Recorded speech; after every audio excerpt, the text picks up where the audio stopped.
Hello and welcome to the up-degree course on data structures with C++.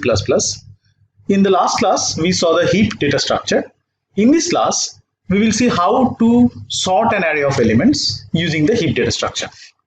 So, this is the code for heap sort, which takes an array A and the size of the array is n. In the first step, we are going to do a build max heap call, which we saw in the previous class, and then we have a for loop which runs from n-1 down to 0, and at each step we are exchanging a0 and ai, and then call max cp5, which we again saw in the last class, on the array A starting at index 0 and having I elements. So let's try to understand this code with the help of this array, which has 6 elements, 21 at index 0, 18 at index 1, and so on. Alright, so the first step of the function calls the build max heap process, and as we saw in the last class, after this step then a max heap will be created out of the elements of the array, and you see 38 is the max element of the array. It goes to the root, which is at index 0. So then we come to the next step and we initialize I as n-1. As the array has 6 elements, so n-1 is 5, so the value of I right now is 5, which is greater than 0. So we get into line 4 and exchange a0 and ai.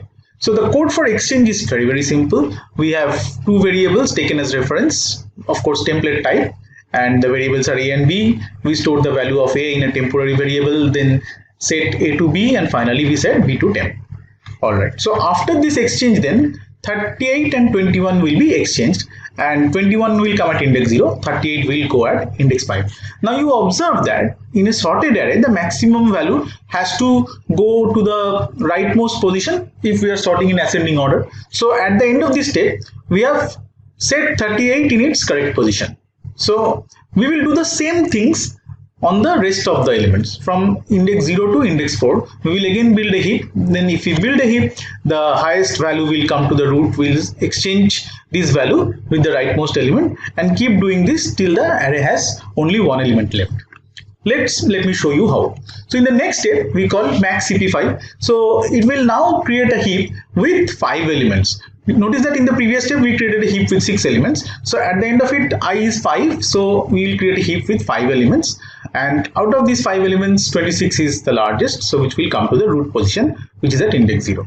Then we go back and set I equal to n-1. So the value of I becomes 4. So since I is 4, we will get into the for loop and we will say exchange a0 and ai. So 26 and 12 will be exchanged. So at the end of this, 12 comes at index 0, 26 goes to index 4, which is the correct position of 26 in the sorted array. So then we call max heapify again, and now I is 4, so it will create a max heap of 4 elements, okay, excluding 26. So at the end of this, 25 is the largest of those 4 elements. It will come to the root, which is at index 0. So we go back to step 3, I becomes 3. So we are now checking whether I is greater than 0, which is true. So we will come and exchange a0 ai. So 25 and 12 will be swapped. So at the end of the swap, 25 goes to index 3, which is its position at the sorted array, and 12 comes to index 0. And in the next step, we are going to call max cp5 of 3 elements excluding 25. So of these 3 elements, if you call max cp5, the array will be rearranged. 21 is the highest of those 3 elements, so it will come to index 0. Go back to step 3, I becomes 2. Now it is still greater than 0, so we get in at line 4 exchange a0 and ai. So 21 and 12 will be swapped. After the end of the swap, 12 comes to index 0 and 21 goes to the correct position in a sorted array, which is at index 2. And then we can call a max cp5 of 2 elements. So excluding 21, we have 18 and 12. If you create a max heap, 18 is the larger of the two. It will come to the root, which is at index 0. We go back and check the value of I. I is right now 1, which is still greater than 0. So we exchange a0 and ai. So 18 and 12 will be swapped. So 18 goes to index 1, 12 comes to index 0. And then we call max cp5 with I elements. I is 1 right now, so only 12 is remaining. So we call a max cp5 with 12, which will keep 12 in the root position itself because that is the only element. So we go back to line 3, and at this stage the value of I has become 0. So it will fail the condition here, I is not greater than 0, and it will come out of the for loop. So as you can see, the whole array has been sorted using our heap sort procedure. So to test our code, we have written a main function in which we have taken an array with the values 5, 3, 7, 6, 1, 4 and 2. It has 7 elements, so we are going to call our heap sort method with this array and the size of the array, which is 7. And finally, we are doing a print of the array to see if we have indeed been able to sort the array. And if you look at the code for the print method, it is just a simple for loop which goes from L to R, with L as the left index of the array and R as the right index of the array. So we have passed 0 as L and 6 as R, and it will print every element followed by a space, and at the end of the entire array being printed, it will print a new line. So that is the code of the print method. So with this, let's try to run our code and see if it works.